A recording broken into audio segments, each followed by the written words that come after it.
Sunset और sunrise के समय जो क्षितिजा है, जो लाल कलर का जो दिखता है आपका एटमॉस्फेयर, वो ऐसा क्यों होता है? तो इसके आंसर चलिए कहते हैं लॉर्ड रेली। लॉर्ड रेली, अगर कोई वन पीस देखते होंगे तो उसमें भी है डार्क रेली किंग, ठीक है।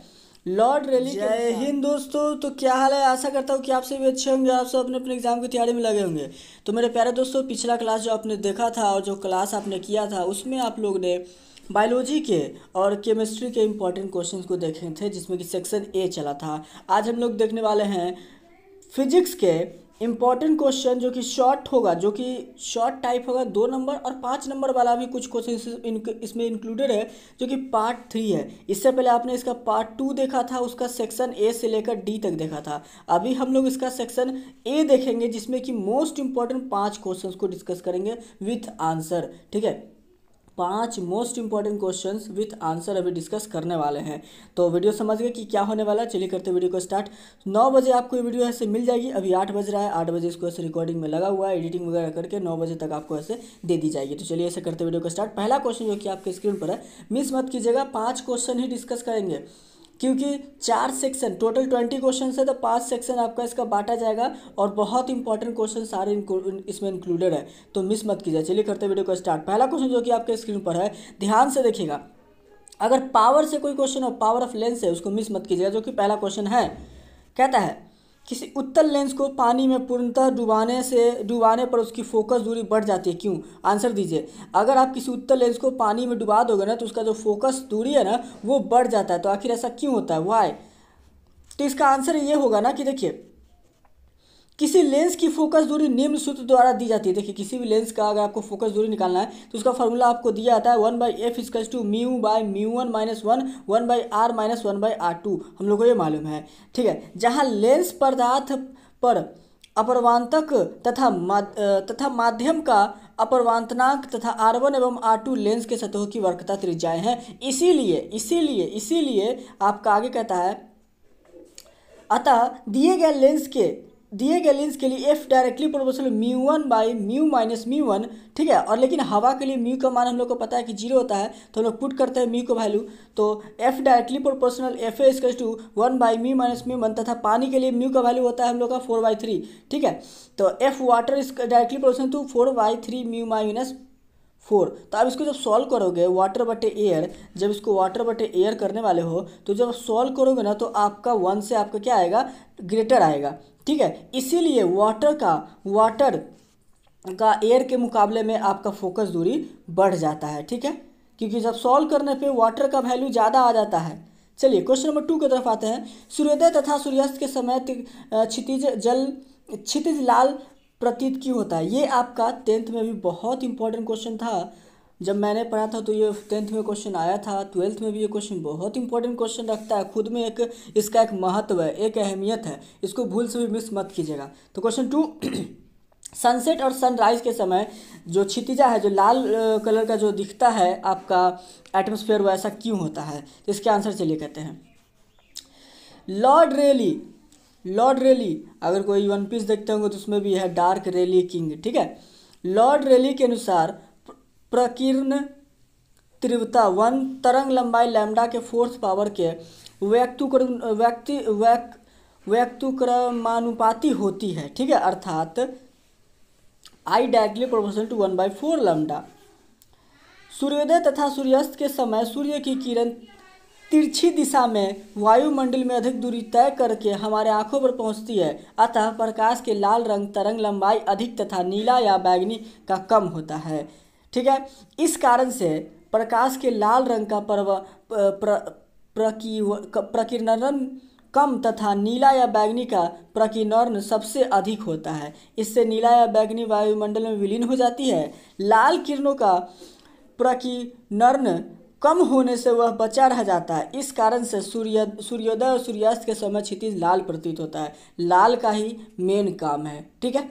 चलिए question number 3, why sky appears blue.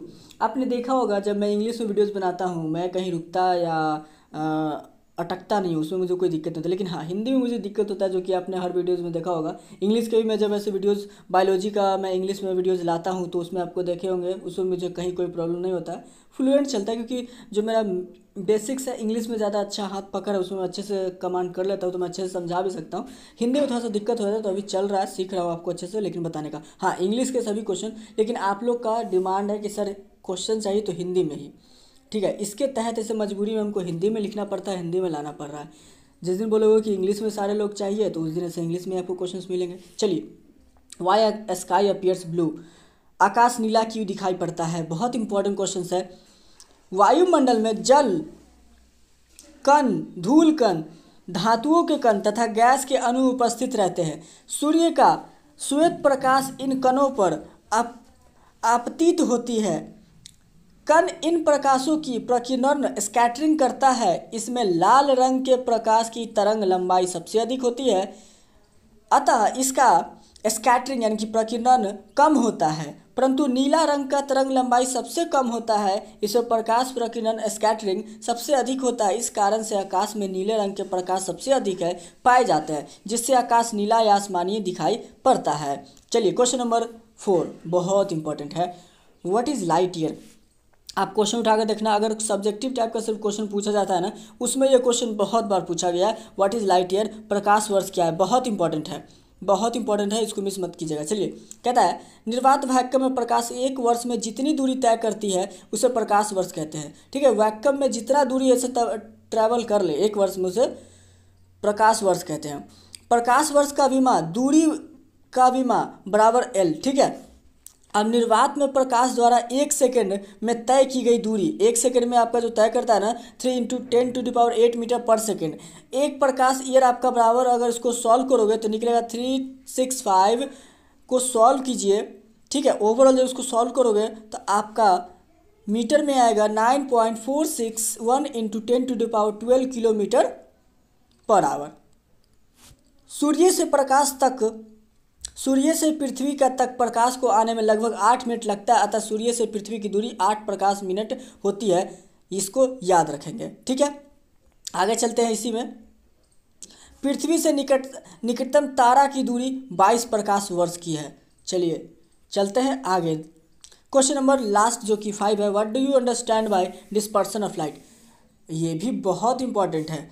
ये आपका 5 नंबर में भी क्वेश्चन आपको इसको दे सकता है। 5 नंबर के लिए भी आप इसके लिए तैयार रहेंगे। डिस्पर्सन ऑफ लाइट बहुत बहुत महत्व रखता है। तो कहता क्या है, जब एक श्वेत लाइट यानी कि वाइट लाइट की किरण प्रिज्म से गुजरती है तब यह 7 रंगों में विभक्त हो जाता है। इस घटना को प्रकाश का वर्ण विक्षेपण कहते हैं, ठीक है। इन 7 रंगों को बेओनिया पिनाला से जाना जाता है, ठीक है। बेओनिया पिनाला से जाना जाता है। बैगनी रंग का प्रिज्म से विचलन सबसे अधिक तथा लाल रंग का सबसे कम, पहले भी बता चुके हैं, सबसे कम होता है। इस कारण से बैगनी सबसे नीचे तथा लाल सबसे ऊपर हो जाता है। बीच में बाकी रंगों की किरणें रहती हैं। मान लिया कि लाल तथा बैगनी रंग की किरणों का विचलन क्रमशः सिग्मा आर और भी है और अपवर्तनात्मक क्रमशः म्यू आर तथा म्यू भी है। तो इसको सॉल्व करोगे ना, आखिर में जब इसको आप सॉल्व करोगे, आखिर में जब इसको सॉल्व किया जाएगा ना, तो देखना मेरे प्यारे दोस्तों, यही आपका आंसर आएगा, म्यू भी माइनस म्यू आर इंटू ए। अब इसको एक बार देख जरूर लेना। जितने भी सॉल्व वाले क्वेश्चन हैं उसका एक स्पेशल वीडियो आने वाला है। जितना भी सॉल्यूशन वाला होगा, जितना भी न्यूमेरिकल्स वाला होगा, उसका मैंने पहले भी बोल रखा है। तो यही थे हमारे 5 MBBI question, most important question में से एक। इसको आप मिस मत कीजिएगा। 2023 में अगर आप एग्जाम देना चाहते हो फिजिक्स का, तो ये सारे क्वेश्चंस इंपॉर्टेंट है। विथ आंसर PDF आप इसका कहीं से भी ले सकते हो, इंस्टाग्राम, टेलीग्राम, व्हाट्सअप, फेसबुक, कहीं से भी। तो चलिए मिलते हैं हम लोग अगले वीडियो में। आशा करते हैं आपको वीडियो समझ में आ गया होगा। कोई डाउट हो, कोई भी डाउट हो, नीचे कमेंट करके पूछ लीजिएगा। अगले वीडियो में उसको ऐसे सॉल्व करके आपको दे दी जाएगी। मिलते हैं अगले वीडियो में। आपका हमारे इस वीडियो पर अपना बहुमूल्य समय देने के लिए बहुत बहुत धन्यवाद। और आप लोग ऐसे वीडियो को अगर पसंद आए तो लाइक कीजिए, दोस्तों के साथ शेयर कर दीजिए, चैनल को सब्सक्राइब कर देना, ताकि ऐसी वीडियो आपको मिलती रहे। अगर नोटिफिकेशन आपको ना मिलता हो तो आप ऐसे चैनल को सर्च कर लेना एजुकेशनल बॉक्स नाम से, एजुकेशनल एजुकेशनल बॉक्स आपको यूट्यूब पर मिल जाएगा। चलिए मिलते हैं अगले वीडियो में। जय हिंद, जय भारत। शाम को मिलेंगे अब हम 3 बजे, या तो बायोलॉजी के साथ या तो केमिस्ट्री के साथ। चलिए मिलते हैं शाम।